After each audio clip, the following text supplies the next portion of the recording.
এবার একেবারে অন্য খবর, বই চুরি, 2 লাখ বই চুরির তদন্তে সিআইডি কে নির্দেশ। পুলিশে অসন্তুষ্ট উত্তর দিনাজপুরে 2022-এ 2 লাখ বই চুরি। কথা বলবো প্রতিনিধি অর্ণবের সঙ্গে। অর্ণব, সংক্ষেপে জানতে চাইবো হাইকোর্ট নির্দেশ দিতে গিয়ে কি বললো।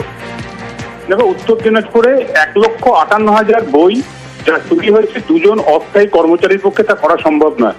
আজই রাজ্যের পুলিশ বা উত্তর দিনাজপুরের জেলা পুলিশ যে তদন্ত করে 2 জনের বিরুদ্ধে চার্জশিট দিয়েছিল, 2 জন নয়, সংখ্যাটা একাধিক ব্যক্তি এই বৃহত্তর ষড়যন্ত্রে যুক্ত আছে।